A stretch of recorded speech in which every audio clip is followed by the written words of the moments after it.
Hi, this is Lisa, and you are listening to I Love That Movie. This podcast is for movie lovers. It's not an unbiased opinion, it's not a straightforward review, it's just a couple people talking about a movie that they love. The format is each week I have a guest, and that guest and I discuss a movie that they love, something they're obsessed with, something they connect with. We'll talk about the plot, the director, and the actors, but we'll also talk about the personal connection my guest has with that movie. So if that sounds like something you want to listen to, keep listening.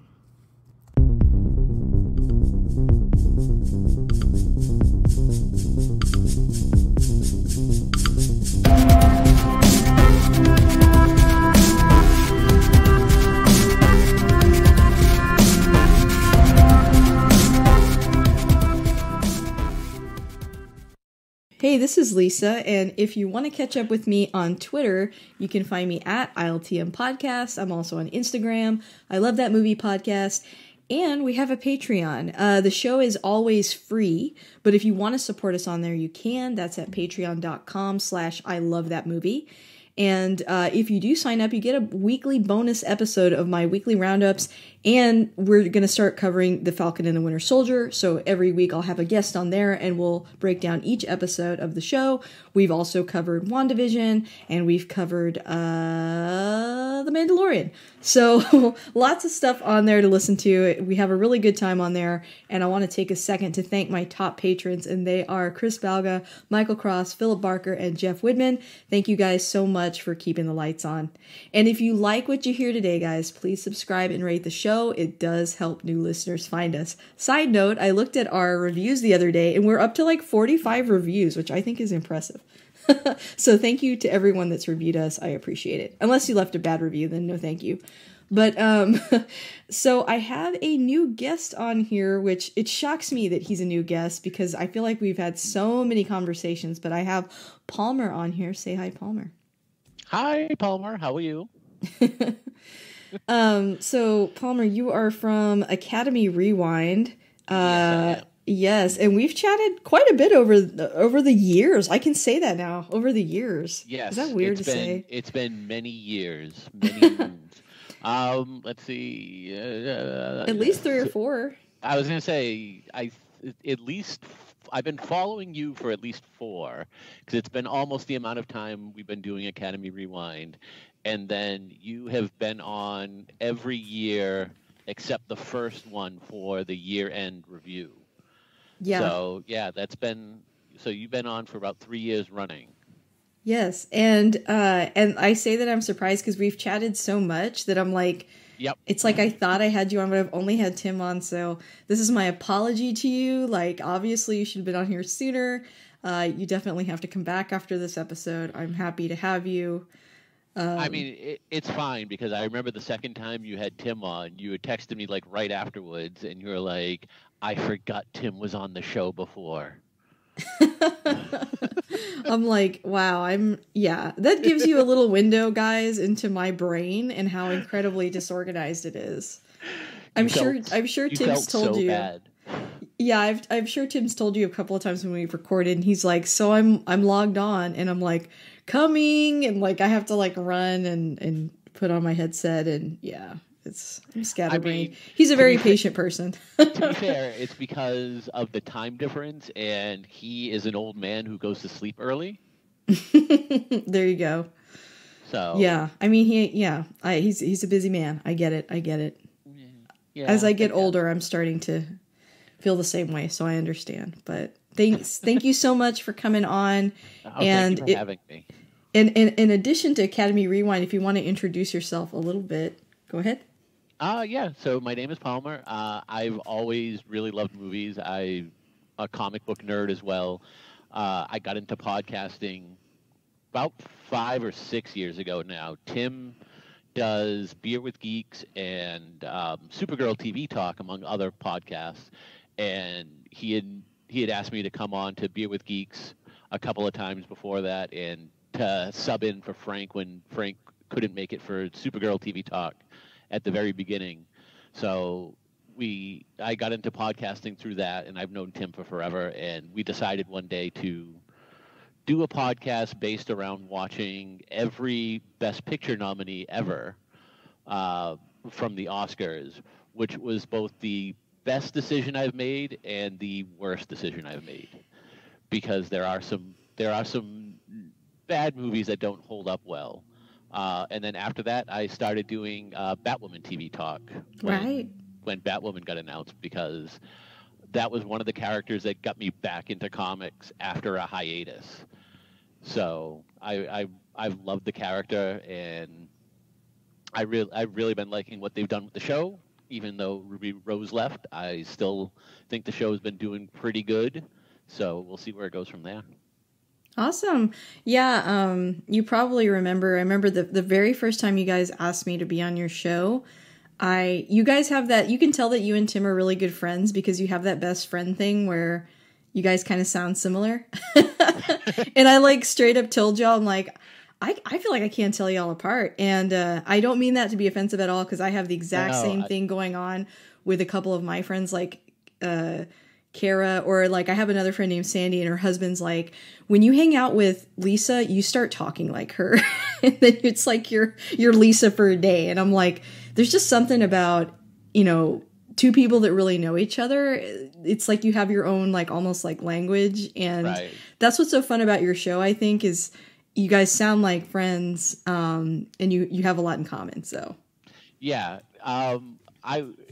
it always surprises me when we agree on stuff, because like I didn't think it would happen as often as it does. And I'm not saying it happens like all the time, but but we come at it from two different perspectives. He has taken film classes and is the traditional like cinema geek as far as like all the technical stuff, and he knows like the framing and like what goes into the sound and all that. And I'm just there like with a visceral reaction of like, no, I hated this movie. Like, it was boring. And you're like the rest of the world. Yes. Yep. It's not, we get kind of spoiled on these podcasts where like everybody's, researching all these films all the time. Okay, they're not. So I think it's good to have have a balance between the two of you. And I feel like I'm kind of somewhere in the middle, where I've taken some film classes, but if you ask me to describe like different ratios or camera shots, my eyes will glaze over and I won't be able to speak to that. So I'm kind of in the middle on that. Literally the only time I can tell different aspect ratios is been late. It might be in IMAX style theaters where you definitely see the aspect ratio more, because for sure. Yeah, it's like IMAX. I can tell, but usually someone has to like point it out to me. And then it's like I can physically notice it, but it doesn't impact my viewing the way it does for some. And I totally understand, like, once you're really into something like that and you know a lot about it, you know how the sausage is made, it's a little bit different. But yeah, I'm definitely more in the middle. Well, we've blabbed a lot. I've made you go down a rabbit hole like I do. But my guest always picks the movie. So what movie did you pick to talk about today? Today we shall talk about Birds of Prey. And let me get the full title. Yes, I was going to ask you that. Like, which title are you going to call it? I always butcher it. It is Birds of Prey and the Fantabulous Emancipation of One Harley Quinn. Later rebranded to Birds of Prey Harley Quinn. Right? Yeah. So it's had a couple iterations. Yeah, and now it's just down to like on IMDb, they were just like Birds of Prey. Like Quinn VOP. Yeah, that's it. Like, if you type in Birds of Prey, you'll get this and the very short-lived CW show, and that's it. Mm-hmm, mm-hmm.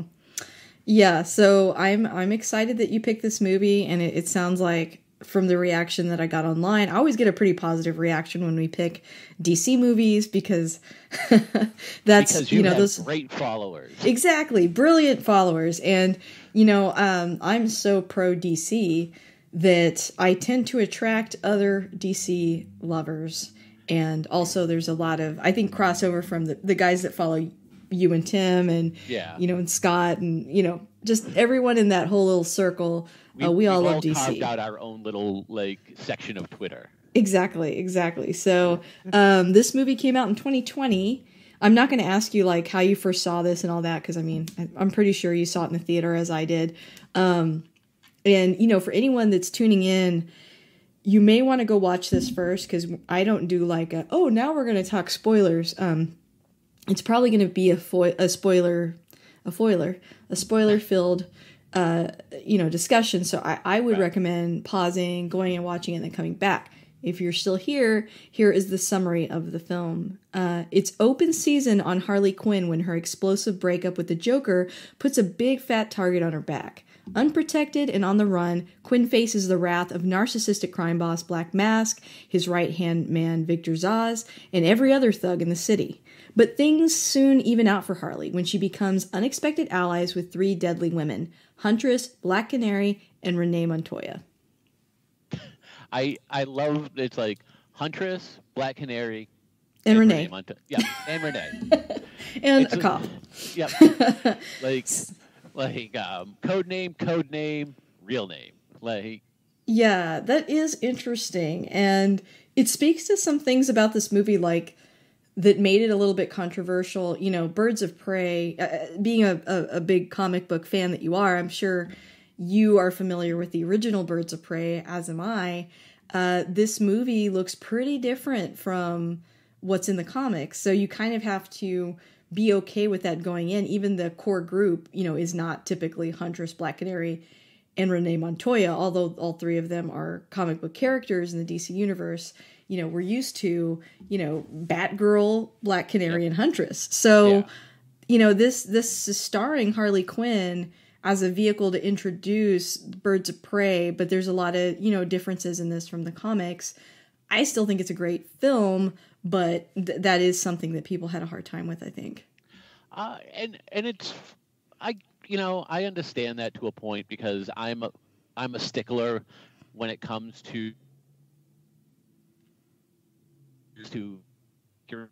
but more so I'm a stickler like if they take the name of a storyline and use that as the title. DC's done it a little bit with their animated movies like Hush, and they got Long Halloween coming out. Yeah. But so if you take the name and it's different from the storyline, then I kind of get upset. Where this, I'm kind of okay with.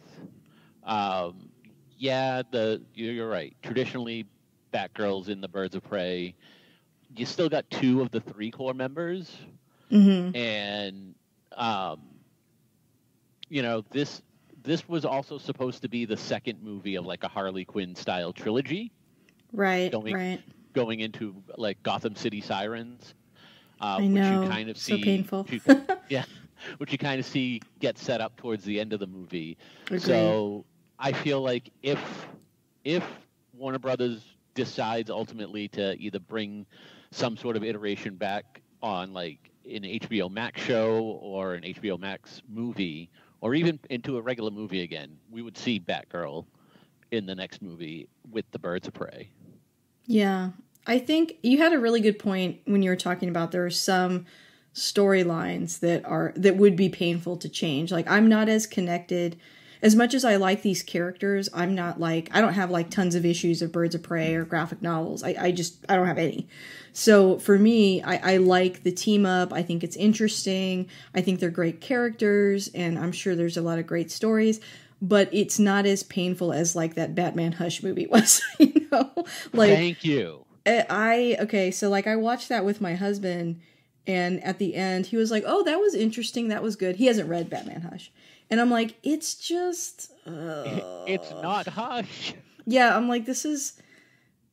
No. And I get what they were trying to do with, like, well, everyone knows that story, so let's, like, tweak it and make it, like, fresh and new, but it just didn't work. And then when you combine that with, like, the art style, just all of it.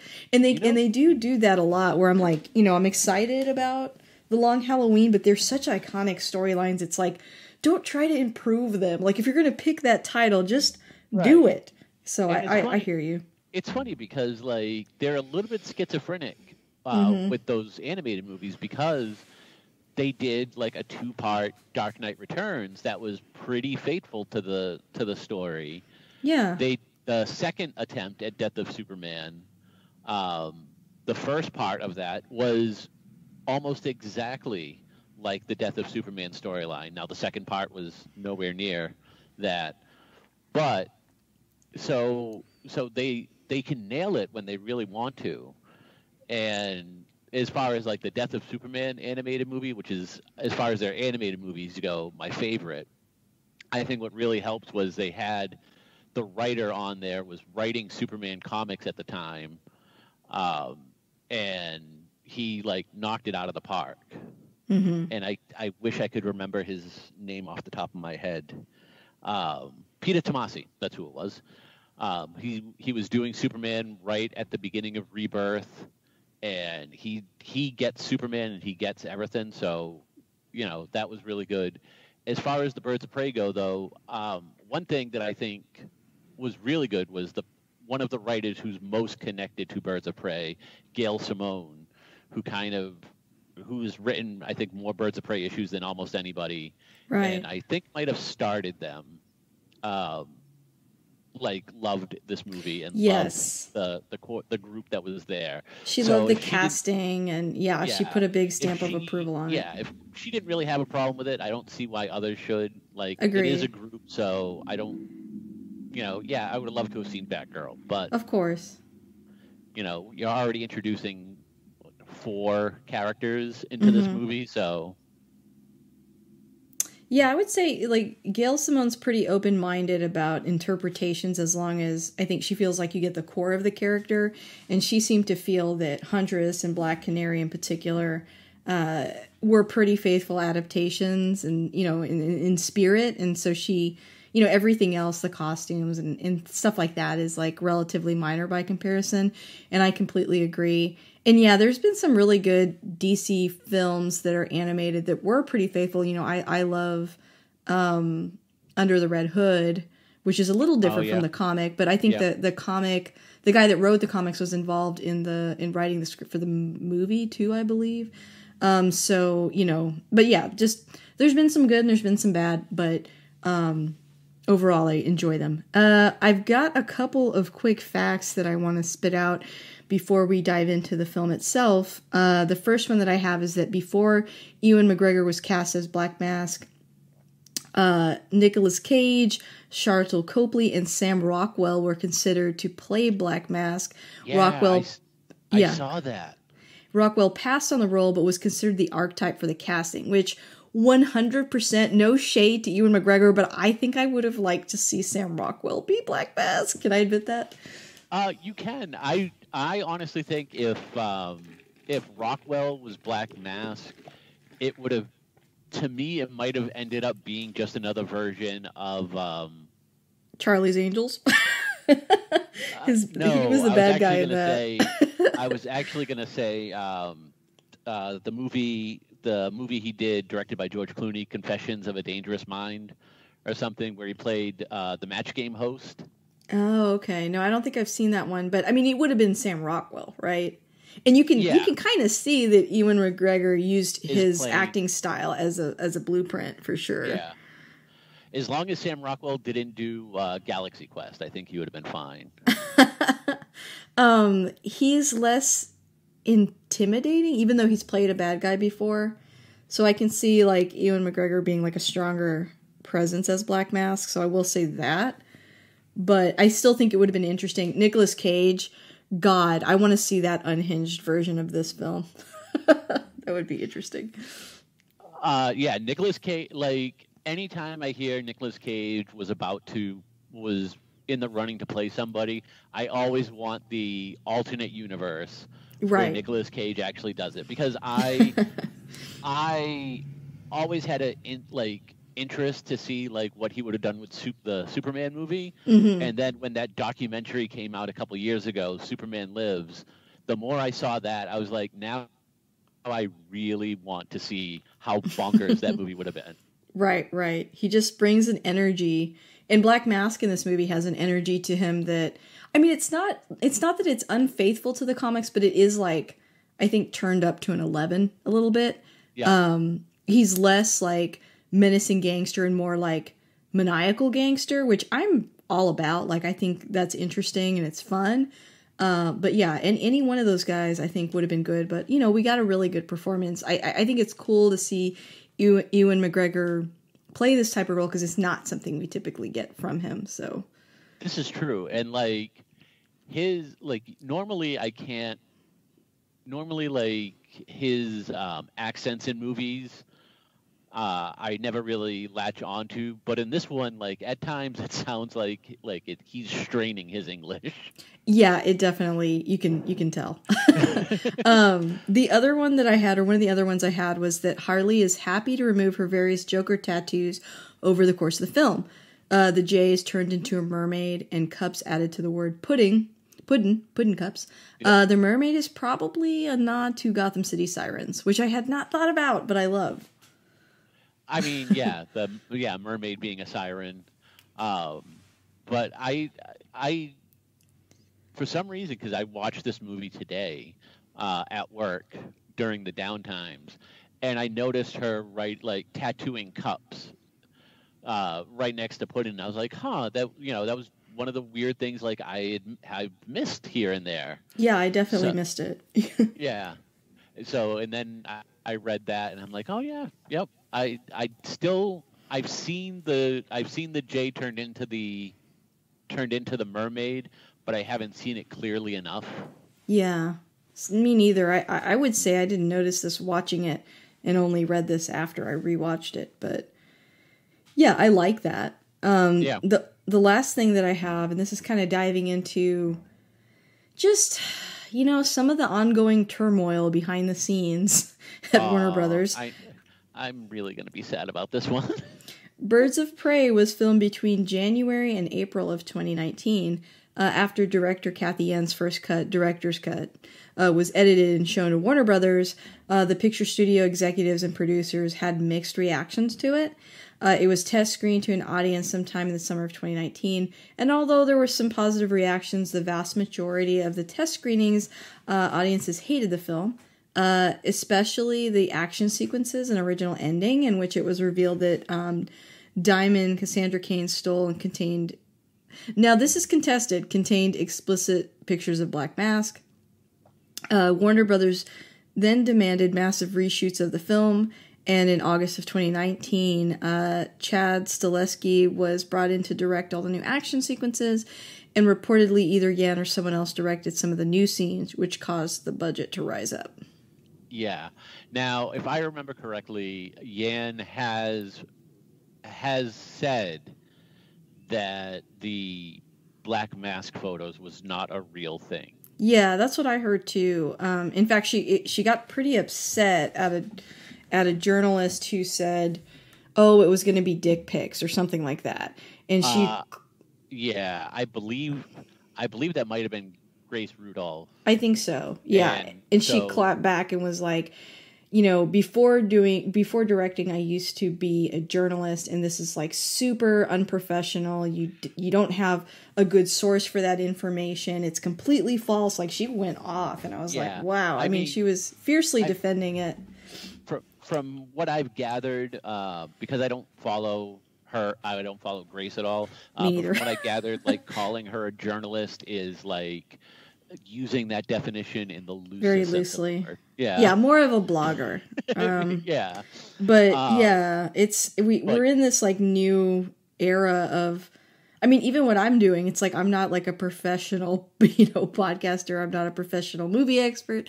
So really, anybody with a platform can talk on stuff. So I'm not trying to elevate myself there, but I don't like it when people share tidbits of information, no matter who they are, that are not verified, because you can start some pretty ugly rumors. And I think the idea that it was going to end with a dick pic is pretty ridiculous. And there may have been a different. I mean, and if there were explicit pictures, it doesn't mean it's a dick pic. It could be some other thing that he didn't want to get out. It doesn't necessarily mean that. Which just would seem weird. It doesn't seem like Roman in this movie would really care about that. That's true. He would just be upset if the pictures made him look unflattering. Yeah, Like yeah. the picture is like him just like slightly overweight, kind of like Ben Stiller at the end of Dodgeball. That would be like a funny way to end it though, if like he's that upset over that. Yeah, Like he's just that vain. I think that would be funny. yeah. But yeah. But yeah, we do know that there were reshoots, and Hmm. someone was brought in to help with the reshoots. Um, I've never seen Yan really like although she says there is a bunch of stuff that she would love to see the light of day. I've never really seen her really shame the movie that was Right, ultimately put there's no out. like release the Yan cut. Right. You know, because it is a little different from like Zack Snyder and even David Ayer, where they feel like their vision was changed. I think, she had never directed an action movie before, Or and or really a big right, big budget movie either. I right. mean, That's true. And so maybe she thought, okay, we have to rework on the action scenes, and we're going to bring someone in that knows how to do that. Great, yeah, let's do that. And I'm sure she learned a lot and gained a lot from that experience.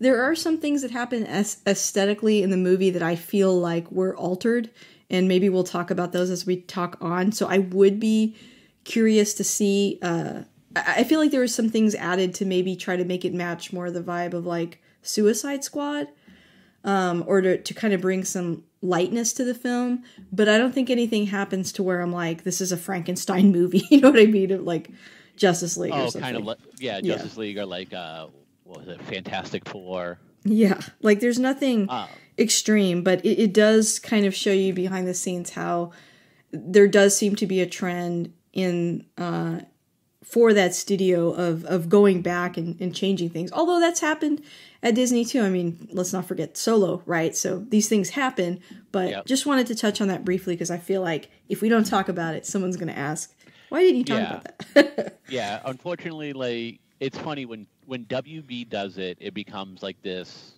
giant news story. Like anytime a WB movie, or more realistically, like a DC movie, goes into reshoot, it becomes a giant story, and everyone's like, "Well, WB's changing everything.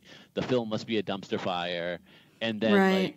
like Disney hasn't done it to the extent on like say Marvel movies, although plenty of their movies have gone into reshoots because every movie goes into reshoots almost. Right. And But you're right. studios almost always have a different vision than the Yeah. creatives do. I mean, that's But, like normal business that Yeah, happens. but like Thor 2, they, Patty Jenkins was originally the director. They axed her and brought in Right. somebody else. That led to the rift between them and Natalie Portman for a decent chunk of time.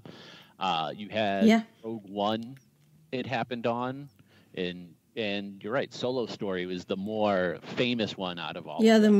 the more like, everybody kind of weighed in on it. And we are kind of I've talked about this before, but we're sort of in this fortunate, unfortunate place with media right now where everything's happening in real time and we're seeing everything.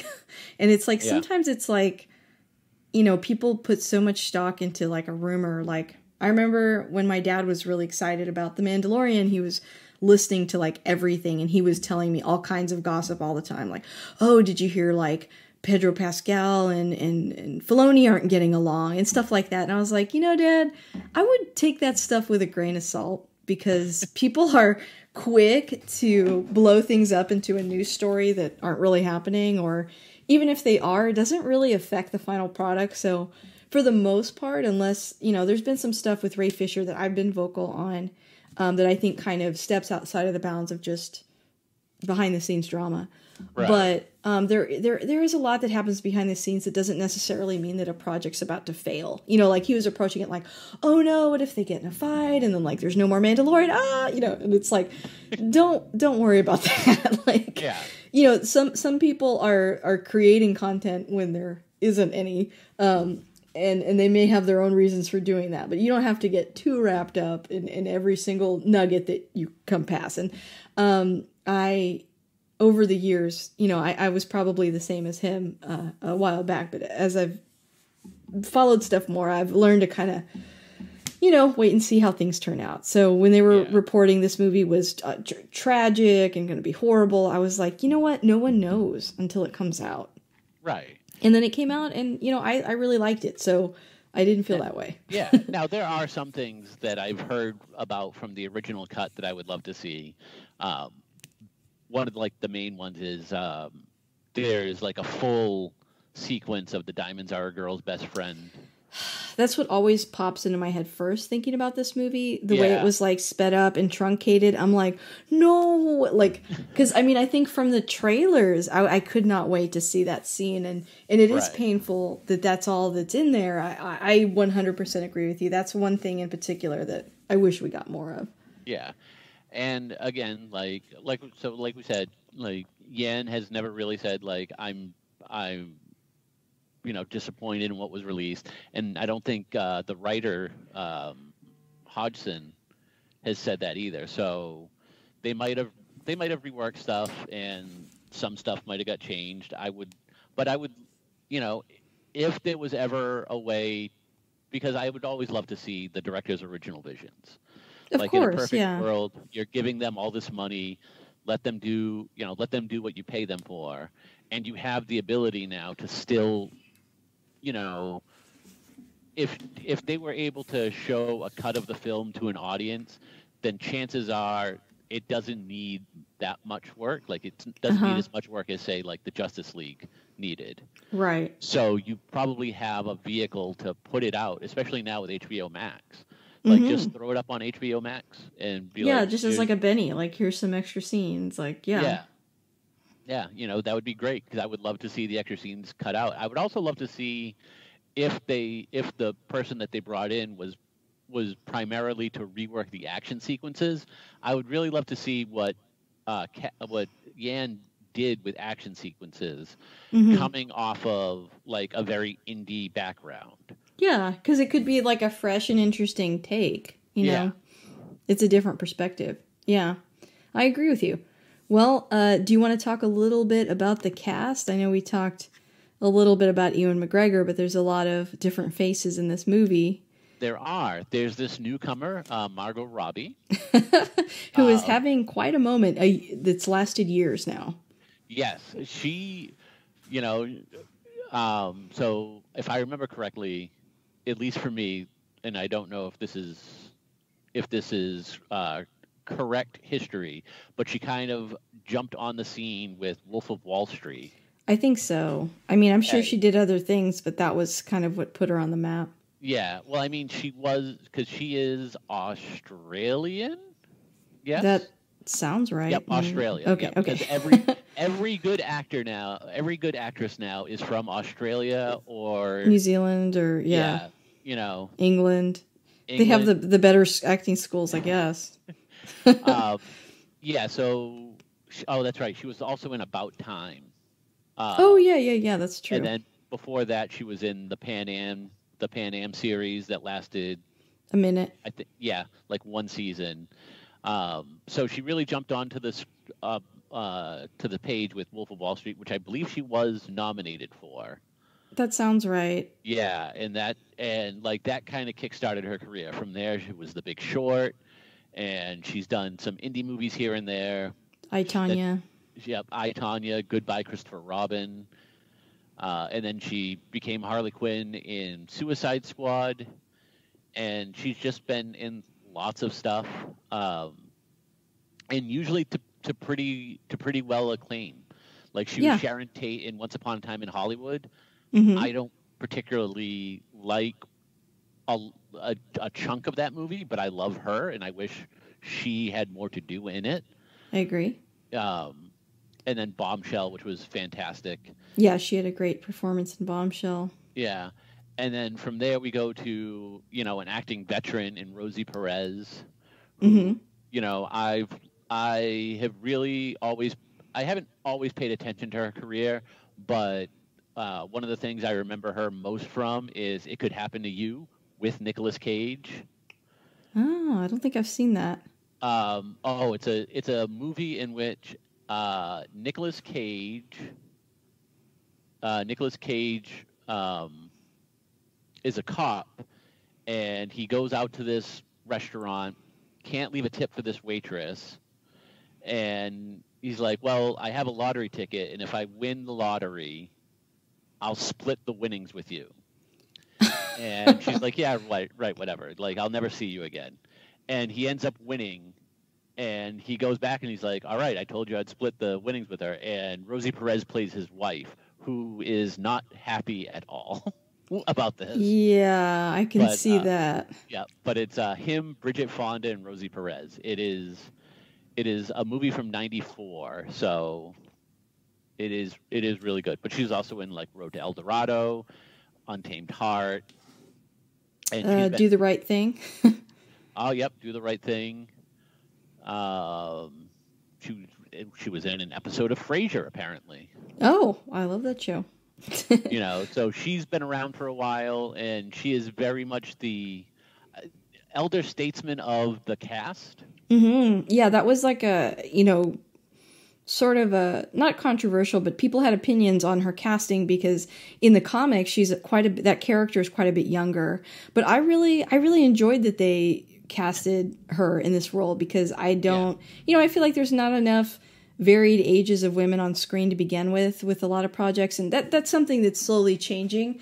So I kind of liked the idea that Renee Montoya is, instead of a rookie cop, she's a well-established cop that hasn't gotten the promotions that she probably deserved, as we find out in the movie. But I think that's a cool angle for the character, and it makes this group have a mentor that, probably would have been Batgirl, but since Batgirl isn't here, we've got Renee as kind of like a stand-in, as like the wiser, smart one, a little bit. And Kathy Yan fought for Rosie Perez. Really? Yes, kind of like some of the reaction. The studio kind of wanted someone a little bit younger. Yeah, because they're thinking 3 hot chicks fighting crime, Like, I know that's what they were thinking. And so I think it's cool that she pushed for her, like, no, let's make this like more of a balanced team. I mean, you still have 3 hot chicks fighting crime. You do. That's a good point. Not to take anything away from Renee Montoya at all. She's fantastic. Yeah, and in theory, Rosie Perez is still getting it done. Yeah, for sure. And it's kind of like, there was some pushback with, a lot of push. It was different than this, but with the Ghostbusters, like the female version, they were like, why don't you go younger? Why don't you pick these people? And it's like, well, the original was like middle-aged dudes. Like, the Ghostbusters don't have to be 20. So like, I feel like, with this, like, I think it's cool that they have varied ages because, like, even in the Marvel movies, they're not all 25. So right. I think it's good that they fought for that, and I think she was the right call. And plus, the like seasoned cop thing is just that's always a fun character to me. Yeah, and the fact they mention it in the movie, and it's very intentional. Like, they wrote her just as a 80s cop show trope, right, like always saying the cop show things. From there we go to Mary Elizabeth Winstead, who was a fan, who, if I remember correctly, was like a fan favorite casting because everyone loved her from Scott Pilgrim. Yeah. Which I've still never seen, but I thought she is so good in this movie. I've liked her ever since the second Cloverfield movie, 10 Cloverfield Lane. She was great in that, and so I was really happy to see her in this. And I think she just plays the character so well and is so adorkable that it's precious. Yeah, I think the first time I saw her was probably in Death Proof, which she looks almost unrecognizable in that film now. But just because she's so young. I don't remember her. She was a cheerleader. She had red hair. Okay. And I think she's wearing a cheerleader costume. Anyway, if you go back and watch it. And then she was in this movie. I'm looking for it right now. Yeah, I'm going through. Oh, that's right. She was in The Thing. The remake of The Thing. She was Mary Todd Lincoln and Abraham Lincoln Vampire Hunter. Oh, nice. She was in a video short called Brie Larson Black Sheep, which I totally want to know what that is now. Man, I'm not seeing the thing that I saw her in. I wonder if I'm getting two actresses confused. She's in a lot of stuff I've seen that I don't kind of remember. Or maybe this movie's older than I thought. You got Ring 2, Sky High, Final Destination 3, Black Christmas. She really, Wolf Lake. Oh, that was a TV show. It'll come to me later. I can't. Yeah, okay. Let's see if she's in this. Yes. Okay. Weird. I don't see it on IMDb, but she was in this movie called Faults. Faults, like plural. Yeah. Yes. Okay. What is it about? Let me make sure she's actually. Yeah, she's Claire. It's. Oh my God! It's so weird. Oh, it's right here. 2014. Right between A Good Day to Die Hard and Alex of Venice. Oh, okay, you found it. Okay, great. I don't think I realized it was 2014, but it's kind of like a dark thriller comedy. But I don't want to give too much away. Well, no one's ever going to see it, but don't know that. basically, these parents hire this guy to help their daughter get removed from a cult, and then he goes to help remove her, and he ends up being like manipulated by her instead. And it was really cool and weird. And that sounds very familiar. Yeah. It was like, I don't know, like he puts her in this hotel room where he's trying to like deprogram her, but then she ends up programming him and he ends up being trapped in the hotel. It was kind of a cool movie, but I saw it on, I think on Netflix, but no one else has ever seen it. So every time I talk about it, I'm like, she does a really good job in that movie. She's like, her acting range is like awesome, but I don't know. It was like before everyone got so into cult movies, like movies that have cult themes. So I feel like if it came out now, people would be all about it. But it was before that like cult revival that we're in right now, you know? Right. It's like we're heading back to like the 70s for our content. But yeah. Oh, man. Yeah. Yeah. And then Journey Smollett, who has been around for a long time and I think has been having a little bit of a career resurgence. Yes. So as we all know, she started off she might not have started off, but she was in Full House. She was Michelle Tanner's best friend. I didn't realize that. That's funny. Like you didn't know until now? Or Yeah, I don't think I did. Yeah, she was Denise in Full House, and it's funny because there are times like I can look at her and still see Denise. Yeah, like it doesn't look like she's changed. You know, she just grew taller. But she was also like on Hanging with Mr. Hooper. Oh yeah, Mr. Cooper. Yeah, I used to watch that. Yeah, she was also in The Cosby Show back in the late 90s, so I don't know which iteration of Cosby that was. Using her actual name. Interesting. Journey. Oh, yeah. Yeah. And then lately, you know, she's been in this, and she's been in Lovecraft County, which was a great TV show, except for the last episode. But still, it's a great TV show. And everyone should definitely watch it and just skip the last episode. And tweet at me and I'll spoil it for you. Because she's gorgeous in that show, Lovecraft Country. I mean, maybe I'm almost anything. She is, and I think I'm just partial to like the retro style. But I was like, almost didn't recognize her. I was like, oh my God, she looks so beautiful. I agree with you. It's a good show. I didn't mind the last episode, but we don't have to hash that out here. Yeah, no, we'll chat about that another time. But you're right. I like one of the things I loved about that show was the visual look. Like it takes place obviously during the civil rights movement time, and it really encapsulates that time frame perfectly with the look and the aesthetics of the show, and essentially also encapsulates the time of like the Lovecraft style world. Yes, it's a cool show where almost every episode feels like a different genre. Yeah, I really enjoyed watching that. I guess we already talked about Ewan McGregor. I mean, I don't know if you have more thoughts. No, he was. You have them, and then you had Ella Basco, Yeah, newcomer. She was like newcomer. 12, I think, in this movie when they were filming. Probably She's like little. she is young. Like Yeah. And I think she's a Filipino, I believe. she is a Korean Filipino actress. You are correct. Oh, yeah.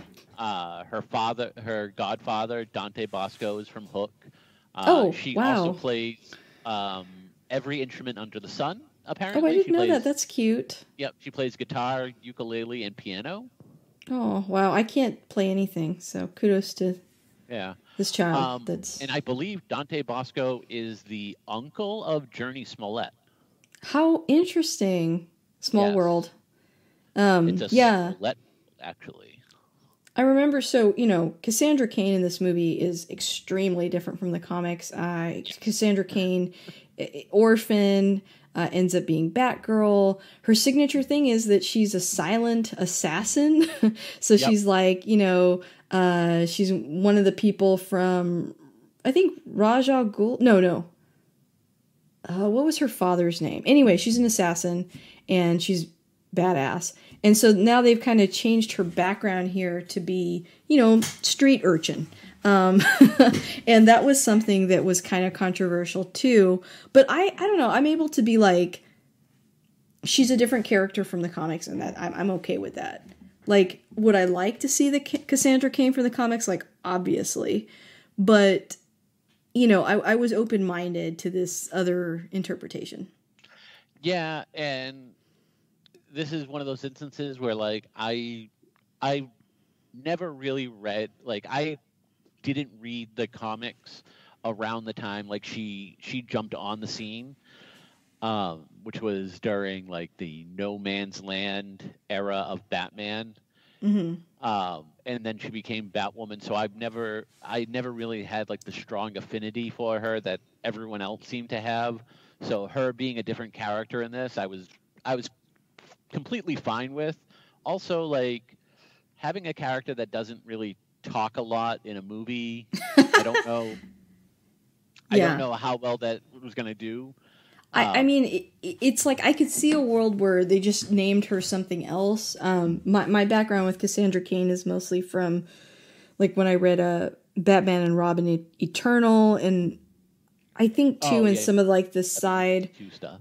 Yeah, and some of the side like Scott Snyder stuff. She's there, and I do like the character, but like you, I'm not as attached. I would like to see that version of that character for sure, and that's why I'm like, the only thing I could see is, like, if they had changed the name, because that character would not fit into this movie. No. But I don't know, on the list of DC characters I want to see perfectly represented on screen, Cassandra Cain is not at the top of the list, so I was also okay with that. I think we all agree that the name at the top of that list is Stephanie Brown.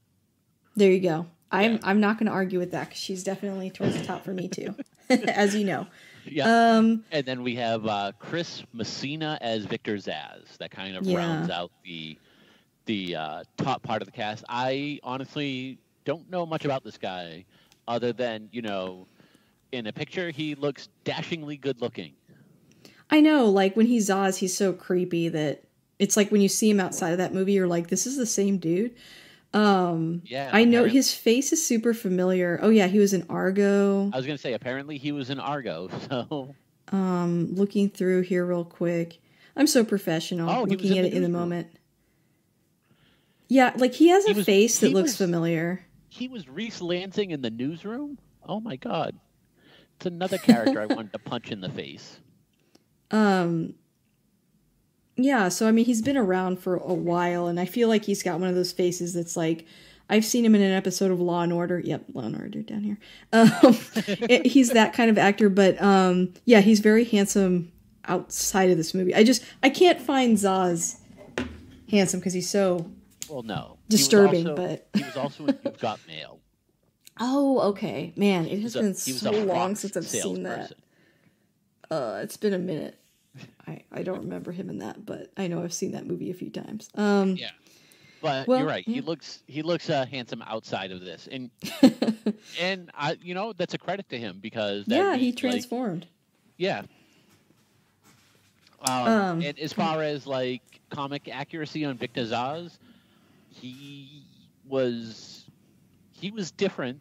I think we can yeah, agree than Victor Zaz is in the comics, and that's okay because we've gotten comic accurate Victor Zaz in like Gotham or in Batwoman this past season, oh, really? and I'm okay with not like he's a character that can be a little bit much because of like his modus operandi. Yeah, it's Of like he scars himself yeah, for and everyone he he does that kills. in this movie, but It's it's not to subtle. that extent, right? It's like Uh, more disturbing in the movie because it feels like, I don't know, it just feels like self-punishment. It's very strange. it But it is, but he it bounces off of Roman pretty well. yes, because I think there is like a psychological weirdness to their relationship that is also disturbing but makes sense in the context of the film. On Yeah, that note, do you want to talk about some of your favorite scenes? absolutely. There's this part where the movie starts, and then it Hmm. goes for about an hour and 40 minutes. Okay. Well, No, oh, go ahead. yeah, no, go ahead, go ahead. I was going to say, I forgot to also mention when we were talking about Margot Robbie, I was thinking watching this movie. Okay, I'm not throwing shade. I'm not going to say any names, but I was listening to a film podcast when Suicide Squad came out. And the podcast I was listening to was ripping into Margot Robbie. I mean, she wasn't who she is today. Like her career had kind of taken off, but she wasn't like as established as today. Right. And they were being so mean about her performance and saying like, oh, her accent comes and goes, she's silly, it's not like the cartoon, just on and on and on.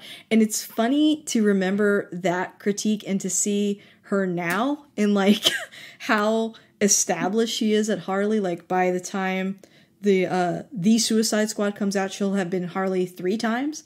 Yeah. And she I truly has owned and embodied that character.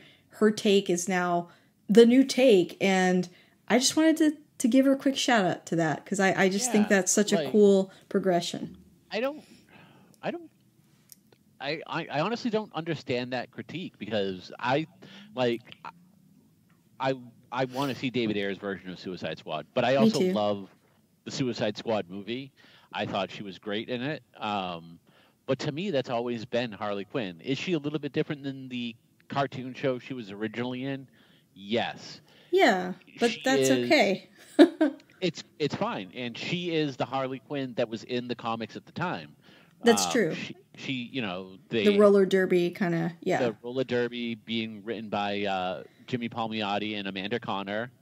Um, they did a huge run of her in the New 52 and kind of transformed Harley into what she is today. Not unlike the same transformation that say like Deadpool went through Right, from when he showed up first in New Mutants to getting his own comic. She's right, able to stand on her own now as a character. She you don't need to have the Joker with her. She has evolved from a background character to a main character. So I I think she does a great job at encapsulating both the comic book version and her own thing. yeah. And I when I first saw Suicide Squad, I saw her.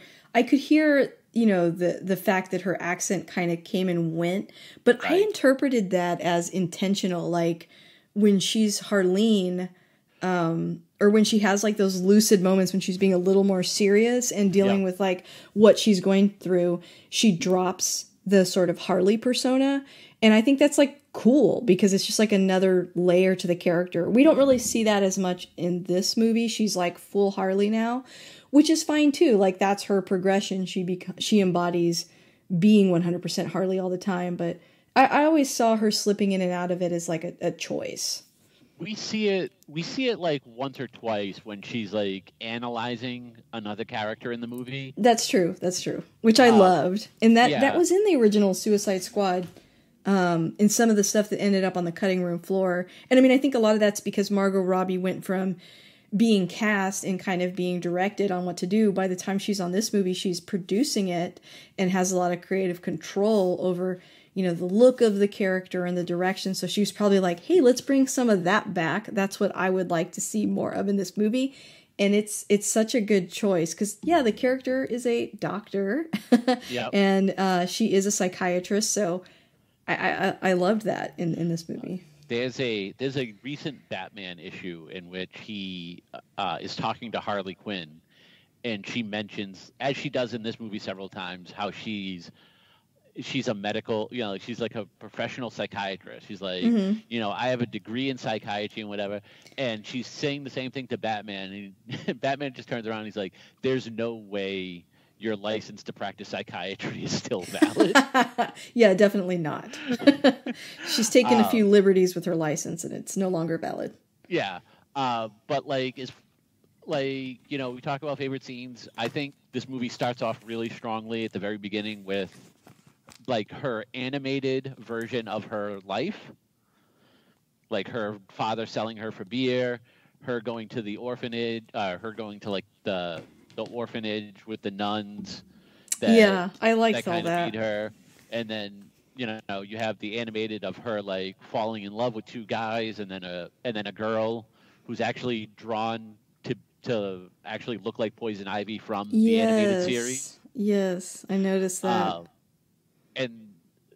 But honestly, like one of the best scenes is right towards the beginning, like just the look and love she has for her egg and bacon sandwich, and the heartbreak of it falling to the ground is I hope one day to love something as much as Harley Quinn loved that sandwich. I 100% agree.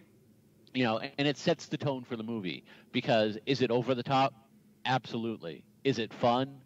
Absolutely. And that's what you're going to get in this movie. You're going to get some good action sequences. We had the race around Gotham prior to that. Jurnee Smollett, who does her own singing, has a wonderful scene at the bar where she sings This Is a Man's World. Yeah. Like she does a very like smokehouse jazzy version of it. We have anytime Ewan McGregor's on screen, like I will say the one time this movie, and kudos for it because this movie is fun and absurd for like an hour and 40 minutes of its hour and 45 minutes runtime. There is like a 5-minute period that you feel very uncomfortable, and it's the one where he's like verbally dressing down the woman at the club and making her stand on the table. Yes. And it is such an uncomfortable moment that is starkly different from the rest of this movie, but it goes to show like how dark and disturbed the character is. Like he has this really kind of over the top visage, but he is a basically a monster, you know. Yeah, I remember having conversations about that scene. And, you know, some people were like, you know, the character, it's never explicitly said, but it's heavily implied that he's in a relationship with Victor Zsasz. And yet he makes a lot of really unsettling comments to the women in the film. And then it kind of culminates to this scene. And somebody asked me, like, why would they have that character do that when he's, like, not attracted to women? Why is he objectifying women? Okay, yeah. And my answer to that is, like, misogyny is bigger than just men that are attracted to women making them feel bad. Like, it can come in a lot of forms.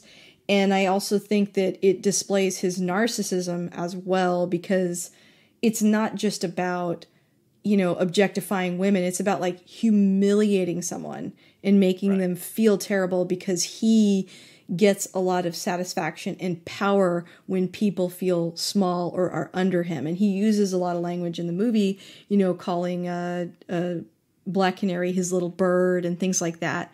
Harley, the second that he finds out she's not with Joker, he goes, she's mine, I want her. For him, it's about possessing and owning people. It doesn't necessarily have to be about something sexual. Right. And so that's how I interpreted that scene. And it is very uncomfortable to watch, for sure. I will also say, like, the way Ewan McGregor plays him in this movie, he can very much take over the movie, and not to the point where, like, you're rooting for him, but you kind of forget, like, he's the villain. Yeah, I think he's a charismatic bad guy. Right, you're just enjoying his stuff so much, and I think this scene is in there specifically to give you the, oh no, that's right, we don't like him, like, we're not supposed to like him. Right, doesn't matter how charismatic he is. And I think in some ways he's standing in for the Joker, and you know that's part of Harley's arc in this movie. Of she goes from that really bad relationship with somebody who's controlling and terrible and a monster, and she kind of ends up almost slipping back into that pattern with Black Mask. And there's a version of the story where she could have ended up just being one of his playthings, the way she was with the Joker. And even if it's not a romantic relationship, it's still the same dynamic of somebody that is controlling and evil. And yeah, there are times when the character is really fun, and like you said, you're almost rooting for him and you're on his side, and then he does something like this and you're like, you know, being charismatic and magnetic is part of what enables him in the movie to get away with things. You know, the characters that we root for, they see behind the mask. Yeah. Like, like the first scene we see him in, he's got a husband and wife upside down. They're torturing him, and he's telling his guy, you know, he's telling Zaz to cut the guy's face off. And then he's like, "We'll save the wife. Like, don't touch her." Or the little girl, I think, the daughter. No, it's the wife. Oh, okay. Because then he goes to the wife, and she's like, "Oh, thank you," and then he notices like a snot bubble in her nose, and he's like, "Is that a snot bubble? Ooh, no, I've changed my mind. Cut her face off."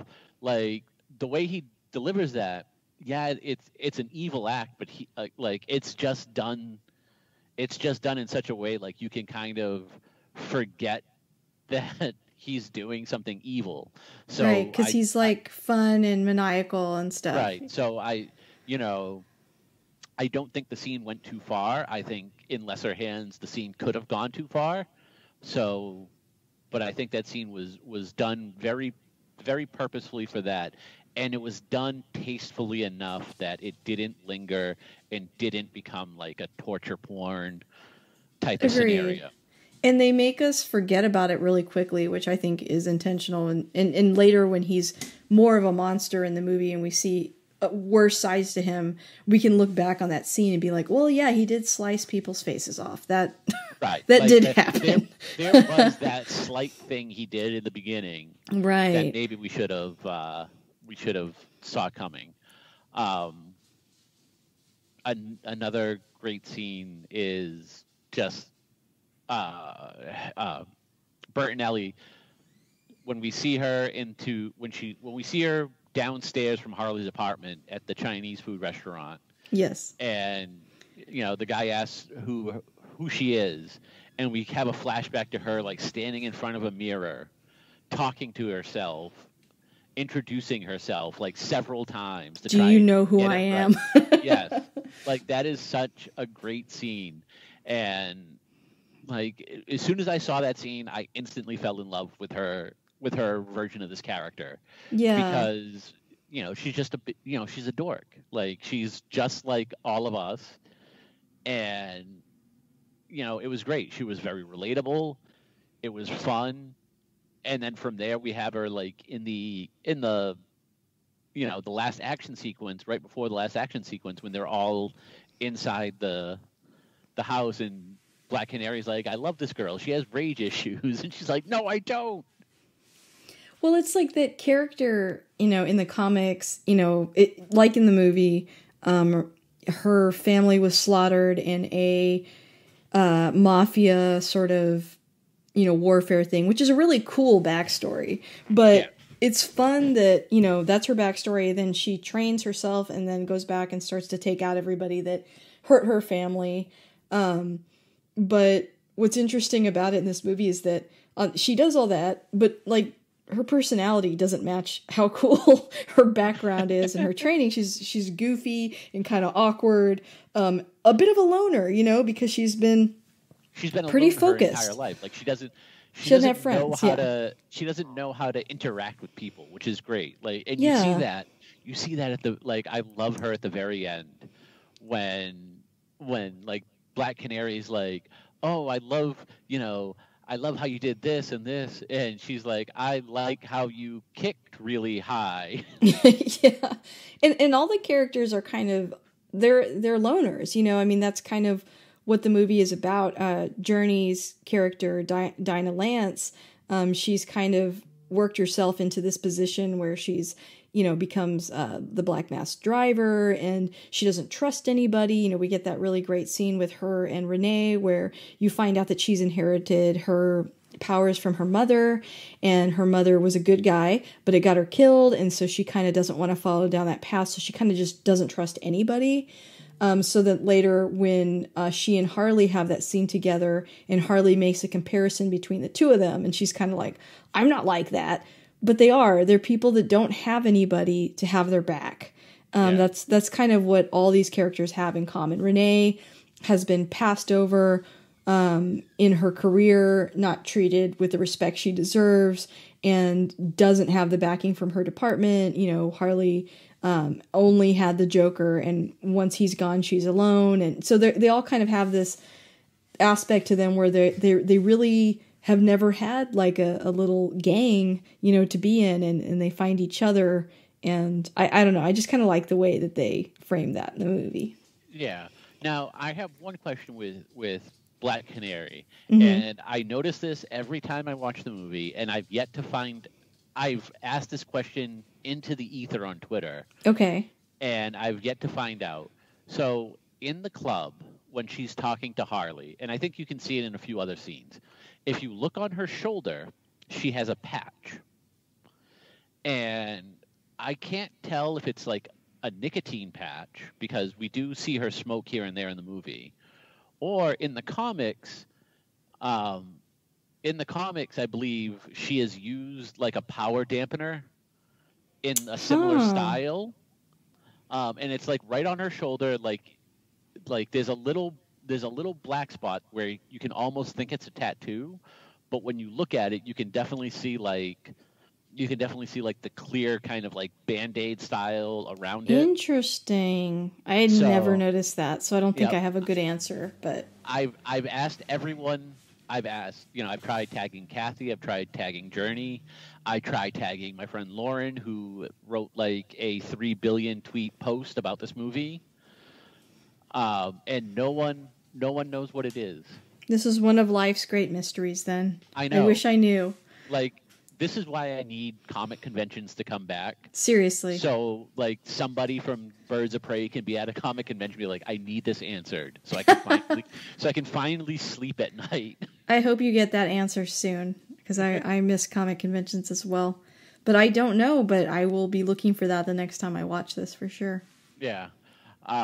So those are some of the best scenes. And then obviously the fight scenes. Like, each fight scene kind of has a different style. Yes. Or at least every action sequence has a different style. You have the beginning chase with them running through Gotham, Harley's assault on the police precinct to get Cassandra. That's probably my favorite. Yeah. I do really love that one, and until I rewatched it again today, that would have been my favorite. But now my favorite is the entire last like 45 minutes to an hour at the booby trap, because aside from that's like the time you have them teaming up for the first time, and each person has their own like particular fighting style. True. You have Harley Quinn doing gymnastics, Black Canary doing kicks, Huntress with crossbows and just like blunt force trauma, and like taking out a cameraman during the slide when she's punching the goon going down the slide. Like it cuts away because they actually run into the cameraman. Oh no. Yes. Yep. I do think that that's the setting where that fight takes place is great too, because they have all these like props to work with. Yes. And it's really fun to watch. I agree. The set decoration for that alone, I think, is so underappreciated, because that entire set piece was built for just like American Ninja Warrior style, like fight choreography. And like, I don't know, like old broken down, circuses, that's just like fun. And there's so many like animated Batman episodes where it took place somewhere like that, Yeah. And it's just fun to see. But yeah, no, I can totally see that. Those are probably my two favorites, that one and the one in the precinct, especially the part with all the water. I thought was a nice touch too. Yeah, it was a nice aesthetic. Like, I don't think it really like it's great for aesthetics, but I don't think it serves a purpose. No, overall in the movie, it's just for the aesthetics. Look. But you're right. Like that in that scene, it was kind of a different take on the narrow corridor fights that we've been seeing ever since like Daredevil season 1. It's very flashy. It almost like reminds me of like a music video. I don't know, but I liked it. Yeah, no, it does.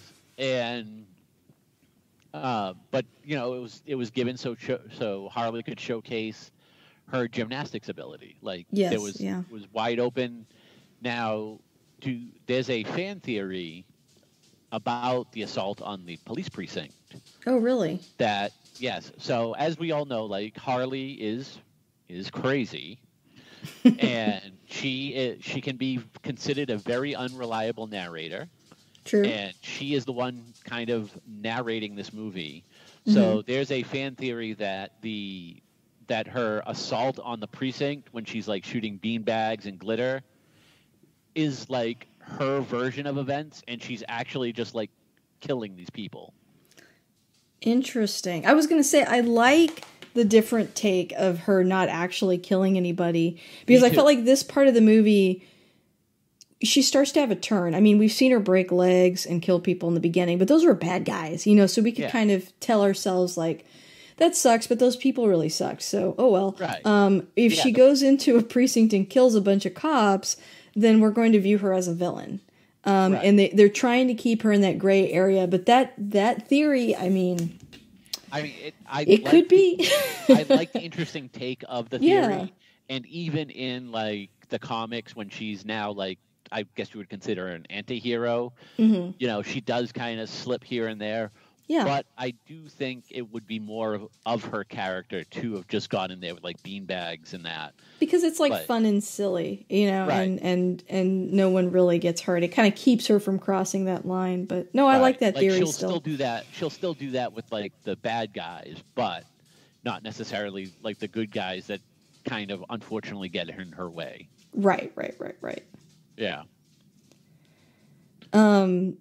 For me, a couple scenes that I really liked would be the one that we kind of talked about a little bit earlier with Renee Montoya and the crime scene. Oh, yeah. I really, really like how that scene is shot a lot, and like the replay of what happened. And I don't know, I love like true crime, and I love like crime shows. So I think I'm pretty biased there, but I really, really like that part of the movie. And I thought Renee did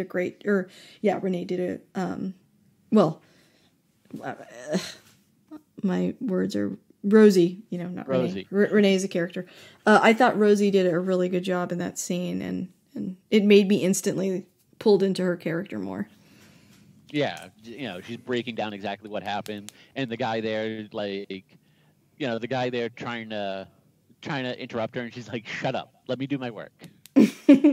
I thought that was good. And then, so there's a criticism of this film that I disagree with. Some people said that there wasn't enough positive male representation. Have you heard this? Thankfully, I have not. Okay, so I have heard from a few people that they feel that they went too far with making every single male character bad. Like even the guy that helps her that lets her live upstairs, the Chinese restaurant owner. Right. Like, he, eventually turns on her. So literally there's like no quote unquote good men in the movie, except I guess maybe the guy that makes a sandwich. He's great. He's awesome. Sal, yeah. But what's funny is until somebody said that, I didn't notice that because I felt that the film is predominantly about these female characters and the push for them to rely on each other. Right. And so that's where all this abandonment is coming from. It's not like men abandon Harley. It's that, she keeps rushing into these situations where, like even with the Black Mask, she was kind of starting to do it again. She, didn't tell everybody that Joker broke up with her because she was enjoying like the power that gave her. And then even when he does, she's sort of pulled into Black Mask world and she's almost falling back into somebody else is like protecting her and somebody else is taking care of her. Even the restaurant owner, he didn't really owe her anything, but once again, she kind of was looking to somebody else to protect her instead of looking inward, and instead of trusting people that could truly have her back and identify with her. And I think those were the characters in the movie. They were all in this position of like, they kept seeking validation and support from places they weren't getting it. And ultimately they get it from each other. I don't think it had a lot to do with them being men or not. A lot of them happen to be men, but I never read it as like some meta commentary on like men are terrible or something. No, like, that seems... I thought that was from out of nowhere to me. Honestly, to me, that's like... That is just, someone looking for a reason to tear down the movie. Yeah, or sometimes I think people get influenced by things that other people say, and then it sounds vaguely true, and they're like, uh-oh, what if that is what the director was saying? What if this is going too far? And it's like, I don't think they had to have one, quote-unquote good guy in the movie necessarily, because the movie was focused on them. And the main characters happen to be women. Now, if one of the birds of prey was a male character, then yes. But I mean, like, even look at like Renee Montoya's situation. Her boss, there is sort of like a commentary about women in the workforce, especially in a male-dominated environment where she's not getting the respect that she feels like she earned because she's in a sort of a boys' club. But even her ex, who's played by Ali Wong, doesn't really support her. She's just not supported. In general. That being said, as far as like the male stuff in the movie goes, look, I am a white coming up to middle-aged man. I've had it really good my entire life. I am fine that there's one movie out there that, might paint guys as not all good. Like, yeah, and I feel like I don't think we have to come down hard on the restaurant owner either because he doesn't, so he doesn't really know a lot about her, just that he served her favorite dish for a long time, and then he lets her live there. But then when he's threatened, he's like, you know what, this isn't worth it. I don't really know you. I'm going to move away. Like, he's not doing anything bad. I'm kind of on his side. I wouldn't want her living in my attic, knowing what kind of trouble she's going to attract with her hyena and everything. Like, he didn't do anything wrong. Just saying. He's not a bad guy. It was fine until she got the hyena. Yeah, like that's a little far, that hyena eats people, so. We only saw the hyena eat one person, and that person was a bad guy, so it was fine. He eats bad people. Yeah, I do like the fact that they originally wanted an actual hyena for the movie, and then someone was like, yeah, that's not a good idea. We don't need hyenas near Margot Robbie, okay? Like, I think they're Margot not was domesticated. one of the ones pushing for it. Oh, really? She would be. Because, she is a producer on the film, so... Yeah. But yeah, they originally wanted to do that, and it might have been like the studio. They were like, yeah, that's not the best idea. Like, we're willing to pay for some CGI work here. Yeah, and in the comics, she has two. Yes. And in the cartoon. Bud and Lou. Mm-hmm. But they could not afford that. And in this version, he's named Bruce, right? Yeah, after Bruce Just Wayne. A subtle nod, yeah. After that hunky Wayne guy. Mm-hmm, mm-hmm. I will say every time I watch this movie, and it's not like I watch it like every week or so. So, like the scene in which where she's attacked above the Chinese food restaurant, and you see the hyena go after the dynamite ball. Like I remember when I first saw it in the theater, I was like, no, they better not have killed the poor hyena. I know, I would have been mad. It's like, you don't kill the dog, you know? And Don't then do it. like the hyena just randomly shows up at the end. So Yeah, he's fine. yep, it's fine. Everything's fine. Can I ask you, how do you feel about Black Mask's death in this movie? I love it. It's hilarious. It is, but it's also sad a little bit. Did you feel this way? Like, I was like, I want more Black Mask. Yes, but that's why we had that scene, so you wouldn't feel that way. This is true. He had to die. She had to move on. You know, she needs closure. Yeah, you're right. Like, I would have loved for him to come back in another film.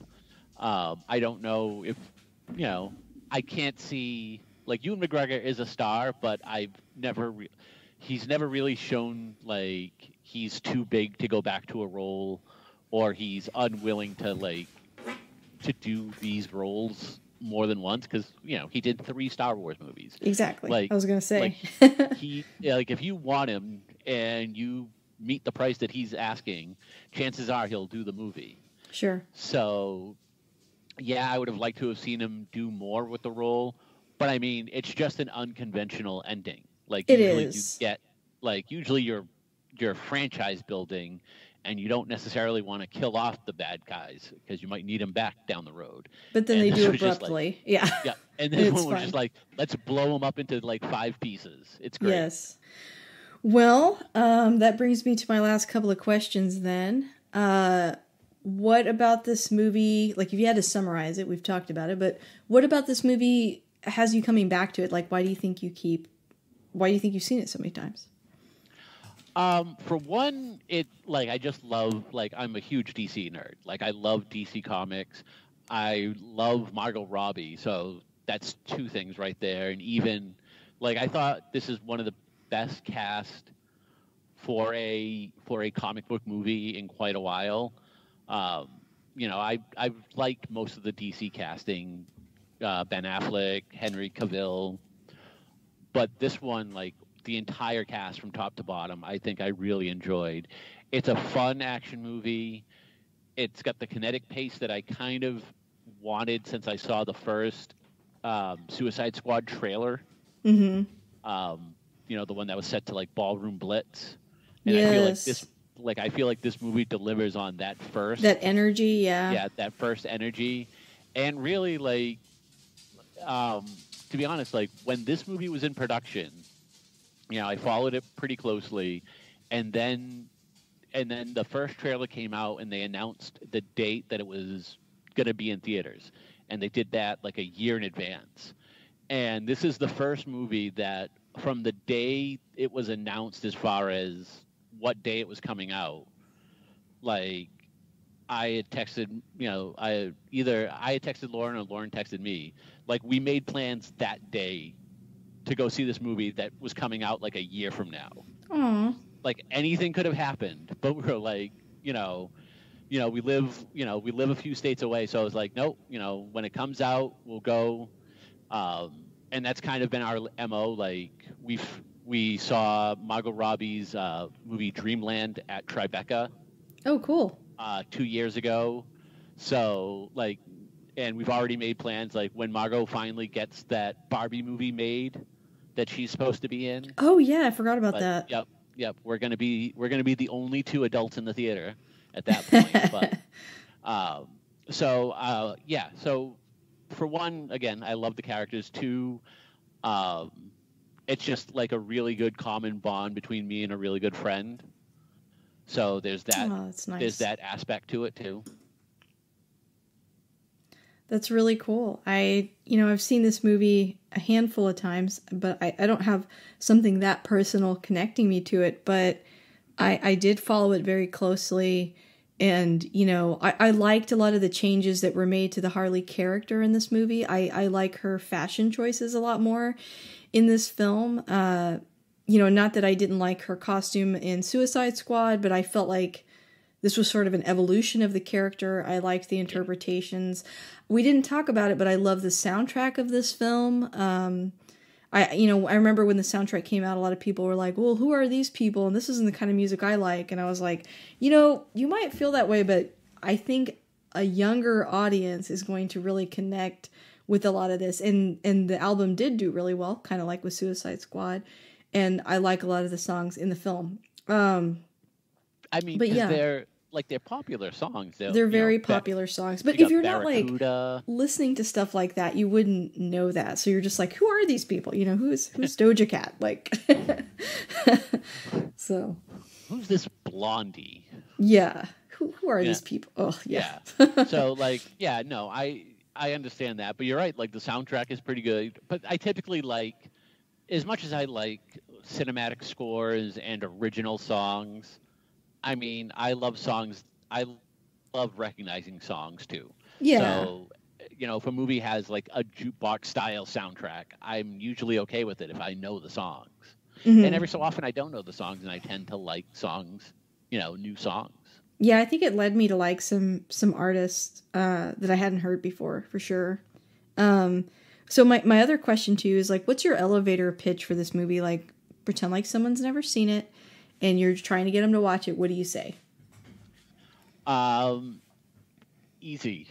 It's Spice Girls meets a action movie. Okay, I like that. I like it. I was trying to think.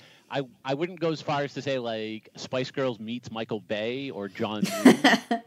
But it's a little Tarantino-ish too at points. Yeah, maybe like not Ridley, his brother, not Ridley Scott, his brother, who's the one that I can't think of. He did Top Gun. I can look it up. It's not a name that comes to mind quickly for me. It's not Ridley Scott. Well, Tony Scott. There we go. Okay. Yeah, so it's like Spice Girls meets Tony Scott. Like Tony Scott was a great action director in the 80s and 90s. He unfortunately died a few years ago, but he had a wonderful he had a wonderful filmography, and it's definitely like he was really like, as far as 80s action go, he was one of the top ones. And this movie, like the action sequences in this movie make me feel that way, because it's not as over the top as some other, as like a John Woo or even Quentin Tarantino to an extent. Right. Yeah, it's a little more subtle than that. You definitely have that, like that girl power theme runs throughout the movie, and you really want to see these women be able to connect and do what they want to do on their own. Yeah. I like the end cap of like, there's a scene early on in the film where Harley is bringing some margaritas to the Derby girls, and they're talking bad about her behind her back, about how she always goes back to the Joker, blah, blah. Right. And she dumps the whole tray over. And then at the very end, she's bringing margaritas to her real friends. And I just think that's such like it's like, it's such a girl thing without being like too cliche. Like you feel like whoever wrote that gets it, and right. the connection the girls have in the movie, I feel like it feels really genuine, and I really enjoy it. And I would just say, like, if you want to see a superhero film that's a little bit different from the other superhero films, it doesn't follow like any formula really. It's kind of its own thing, and I appreciate it for it being its own thing. Absolutely. And in theory, a superhero movie in which only one person really has any powers. This is true. And she only uses it once. Yeah, because like in the comics, sometimes Black Mask can like read minds, which is bizarre. But like he sometimes has powers, but he doesn't really need them. Like I kind of like him better as just like a mob boss. But you're right, like he doesn't have that in this movie. And so really, yeah, the only person with powers is Journey. Yeah, I didn't think about that, but you're absolutely right. Yeah, I've actually had the movie on in the background with the volume off as we've been doing this, and they just got to the part at the end where they're in the diner, and they're all kind of you're right. Like this just encapsulates the movie because like Renee and Black Canary like do a fist bump and Huntress looks so like perplexed by it. Like she goes to like try and do it, but she doesn't exactly know what she's doing. And I honestly want to see these women do this again. Like Yeah, I don't me care. too. I don't care how.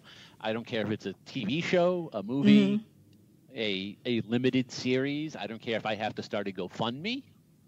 Let's do it. I'm just kidding. Right now. You know. Yeah. You No, know, I agree. Get these women together again. Yeah, it's a fun film. I really enjoyed it, and I found myself watching it more than once, so I really recommend it. Well, Palmer, thank you so much for taking time out of your day to have this discussion with me about a film that you care about. I'm so glad that we got to talk about it. It's a film I enjoyed too, and you definitely have to come back sometime. Absolutely. Anytime you are stuck for a guest, just reach out.